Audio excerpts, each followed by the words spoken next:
So what's going on guys, Kate is here and welcome back to a brand new video. For today I will show you the top 3 best Warhammer builds for PvP and PvE in New World. So for each and every single build I will explain what attributes, weapon masteries and even weapon and gear perks you want to have. Then what gems and specific gear you want to use to get out your stats as much damage and defensives as possible. Then as well I will show you the best gameplay of me using different weapons so you would know which abilities you want to use first on your enemies and much more. So if all this sounds interesting to you, then let's get right into it.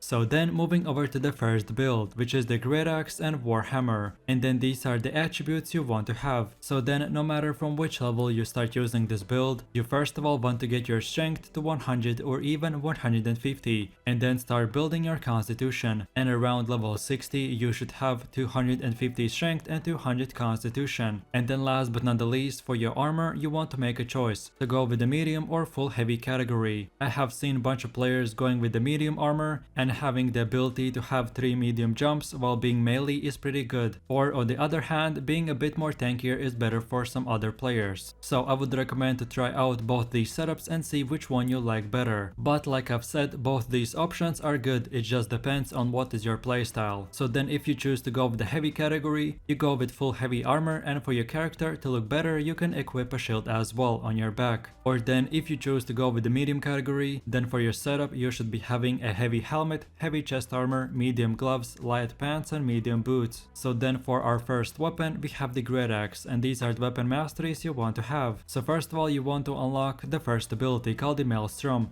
and then get these 3 perks. Then afterwards unlock the second ability called the Gravity Well and then get these 3 perks. Then from this point now let's move over to the other side and unlock this 1 perk. And then lastly unlock the last third ability called the Charge and then get these 4 perks. And now from this moment you're feel free to pick and choose which perks you want to unlock next. Okay, and now let's move over to the second weapon, which is the Warhammer, and then these are the weapon masteries you want to have. So first of all you want to unlock this 1 perk and then the first ability called the Shockwave and then get these 2 perks. Then afterwards get the second ability called the Path of Destiny and then get these 2 perks. Then from here let's move over to the other side and unlock both these 2 perks, and then lastly get the last third ability called the Breaking Ball and then get these 3 perks, and that's it. Now again from this point you can spend your points in whatever way you like. So then let's move over to the gameplay where I'll show you the best way to play this build. So first things first, for your Great Axe Q ability we have the Gravity Well, which you can just aim and shoot, and if you hit a target in that electric storm he will take damage and get stunned. Then the second ability is called the Maelstrom, which performs a fast spinning attack which deals damage and pulls targets closer to you. And then lastly we have the F ability called the Charge, and this is a dash ability which will deal damage and give you more mobility. And now let's go straight into the Warhammer, and the first Q spell is called the Shockwave, and when using this spell it will give us the ability to slam down the hammer and create a small earthquake, and all players standing in it will get stunned for 2 seconds. Then for the second ability we have the R ability called the Path of Destiny, which creates a huge electric wave, and all enemies standing in this path will be taking bunch of damage. And then lastly we have the F ability called the Wrecking Ball, which when using strikes down the ground with your Warhammer, dealing additional damage and flattening your target. So the way you want to attack an enemy is by first of all using the Gravity Well, which will then stun your target, and then follow that up with the Maelstrom ability, which will do damage and pull your target closer to you. Then at this point switch to the Warhammer and use the Shockwave and then Path of Destiny. And lastly, when all of your spells are on cooldown, hit the enemy with the Wrecking Ball and flatten your target. Then from this point switch back to the Great Axe and keep on using heavy attacks, and if you ever need to then use the blocking system as well. And then lastly I always save my charge ability to run away from the enemy or to catch him, so save it for later, and don't forget to use your medium or heavy jumps to escape enemy abilities, and that's about it. Like you can see with this build there is no one best way to use your spells. The most important thing is to know what each ability does, and with time and practice you will know what to do in each situation. So now for my last and final conclusions for this build. This Great Axe and Warhammer weapon combination is very good because you can still survive for very long, but at the same time deal bunch of damage. So then lastly, for your Warhammer and Great Axe for PvP, you want to use the Opal gem, and then for PvE, if you want to be a tank, then use the Carnelian gem, and then for all all of your gear, get the Enix gems. And then on top of all this, to find out the best weapon and gear perks, watch this video, which is titled Which Weapon and Gear Perks Are the Best for Your Build. You can find the link in the description or just scroll through my channel. And in that video I will specifically explain how the perks work, which ones are the best for your specific gear and weapons, and much more. So if you're looking for a tank / melee bruiser build, then this is the best weapon combination for you, so enjoy!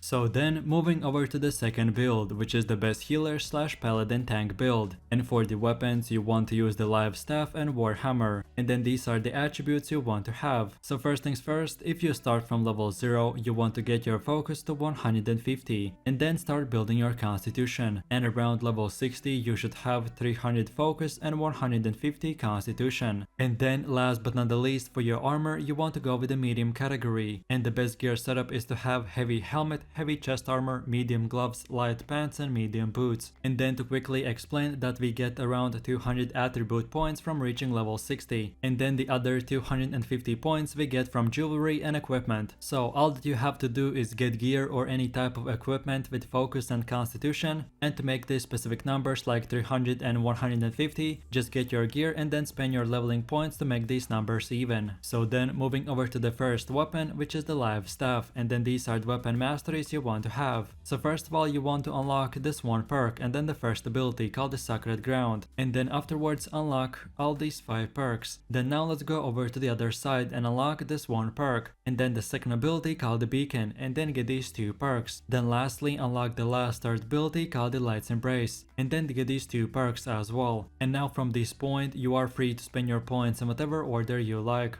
Okay, and now let's move over to the second weapon, which is the Warhammer. And then these are the weapon masteries you want to have. So first of all, you want to unlock the first ability called the Clear Out, and then get these 2 perks. Then afterwards unlock the second ability called the Shockwave, and then get these 2 perks. And lastly unlock the last third ability called the Path of Destiny, and then get these 2 perks. And now from this point, let's take a closer look at the left side and unlock all these 3 perks, and that's it. Now again, you can spend your points in whatever order you like. Okay, so now let's go over to the gameplay where I'll show you the best way to play this build. So for the live staff, your Q ability is called the Sacred Ground, which you have to point and select the area you want to place it in, and then cast it for a split second. Then the R ability is called the Light's Embrace, and it basically works the same way, just for a single target. And you can heal yourself by holding the control button and then activating the spell. And lastly, we have the F ability called the Beacon, which you can just aim and shoot, and it places a huge healing circle on the ground. So then for the second weapon, we have the Warhammer, and the first Q spell is called the Clear Out, and it is a wide swing that knocks back all targets in 4-meter range. Then the R ability is called the Shockwave, and when using the spell, it will give us the ability to slam down the hammer and create a small earthquake, and all players standing in this will get stunned for 2 seconds. And then lastly, we have the F ability called the Path of Destiny, which creates a huge electric wave, and all enemies standing in this path will be taking bunch of damage. And then as far as your healer spell combinations go, it is your own personal preference, but if you can, and in the best case scenario, always use the Beacon ability first and then the Light's Embrace ability, and this way your healing is increased. And then if your teammates are grouped up and low health, use the Sacred Ground ability, and as the Light's Embrace ability has super low cooldown, you can basically spam it every 2-3 seconds. And then when you're not healing, switch to the Warhammer, and when attacking a target, first of all use your Shockwave and then Path of Destiny, and this will stun the enemy and do AoE damage. And then lastly, use your Clear Out ability and knock back the target, to either way stop his ability channeling or just to get away from the enemies as a healer. And then for the rest of the time, switch back to the live staff and keep on using your light or heavy attacks for the range damage, because the live staff's damage is a lot higher than the Warhammer's, and that's about it. So then for my last and final conclusions for this build. This live staff and Warhammer weapon combination is very popular, especially in 50v50 wars and PvE farming. And then lastly, for your live staff, you want to use the Diamond Gem. Then for your hammer, use the Amber Gem. And then for all of your gear, amulets, rings and everything else, use the Enix gems. And then on top of all this, like I explained in the first build, to find out the best weapon and gear perks, watch this video, which is titled Which Weapon and Gear Perks Are the Best for Your Build. And you can can find the link in this video's description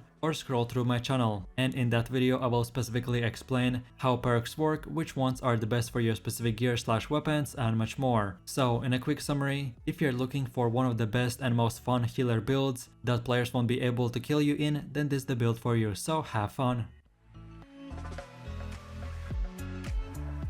So then, moving over to my last and final build, which for your weapons, we want to go with the sword and warhammer. And then these are the attributes you want to have. So then, like you can see, you always want to split all of your attribute points to half. So divide 50% into strength and 50 in constitution. And around level 60, you should have 250 strength and 200 constitution. And last but not the least, for your gear, you want to go with full heavy armor. And this time you have to use a shield as well. So then for our first weapon, we have the best tanking weapon, aka the sword with shield. And then these are the weapon masteries you want to have. So first things first, right off from the start you want to unlock both these two abilities called the shield rush and shield bash, and then get these 3 perks. Then afterwards get the last third ability called the defiant stance, and then get the next perk to him as well. And now from here let's move over to the other side and unlock both these 2 perks, and that's it. Now from this moment you can spend your points in whatever order you like. Okay, and now let's move over to the second weapon, which is the warhammer, and then these are the weapon masteries you want to have. So first of all you want to unlock this one perk and then both these 2 abilities called the shockwave and path of destiny, and then get these 4 perks. Then from here let's take a closer look at the other side and get the last third ability called the armor breaker, and then get these 2 perks, and that's it. Now again you can spend your points in whatever way you like. Okay, so now let's go over to the gameplay where I'll show you the best way to play this build. So then for our first weapon we have the sword, and the first Q spell is called the shield rush, and the spell makes your character run very fast for 5 meters, and if you hit the target while running he will get knocked back. Then the second ability is called the shield bash, which when using it will deal decent damage and stun your enemies in front of you for 2 seconds. And if you're using the taunt gem, then this ability activates the taunt passive, which will make all the mobs that you hit aggro on you instead of your teammates. And then our third ability is called the defiant stance, which you activate and for the next 8 seconds your resistance is increased. Or again, if you're using the taunt gem in PvE, you can activate the spell and increase your threat level, which will make all mobs target you for the next 8 seconds. And as a tank role, this is mainly what you want to keep on doing. So then moving over to the second weapon, which is the warhammer, and the first Q spell is called the armor breaker, which when using makes your character do a powerful swing which penetrates 35% of the target's armor and deals additional damage. Then the R ability is called the shockwave,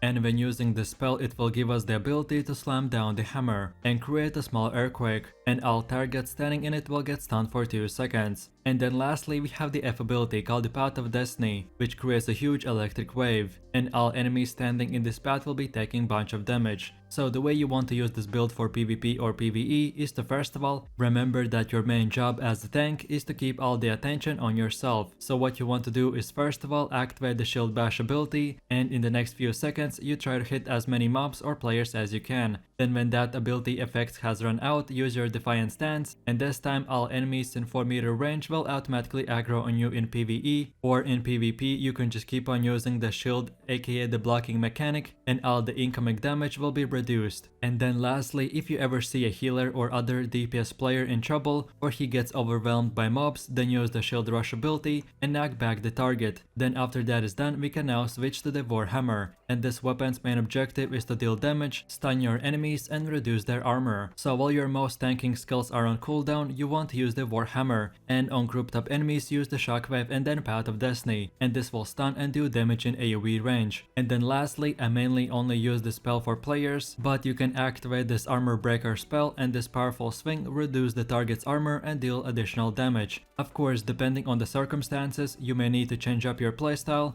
but by far this is one of the best tanking builds in the game. And like I've said, the same principles work in PvP and PvE. The only difference is that instead of holding aggro, you use the same abilities in the same order on the enemy players. And then as well, you mainly want to tank and block the damage with the sword and shield, and then on the side, to stun and deal damage to the players, switch to the warhammer, and that's about it. So now for my last and final conclusions for this build. So the sword and shield and Warhammer weapon combination right now is super strong in expeditions and in general for PvP, because you can survive for very long and make all the mobs or enemy players target you, so the rest of your team can deal damage. And then lastly, for our gem choice for the sword and Warhammer, you want to use the Carnelian gem for PvE, and for PvP use the Opal gem, and then for all of your gear, amulets, rings and everything else use the Enix gems. And then again, like I explained in the first two builds, to find out the best weapon and gear perks, watch this video, which is titled "Which weapon and gear perks are the best for your build?" You can find the link in this video's description or scroll through my channel.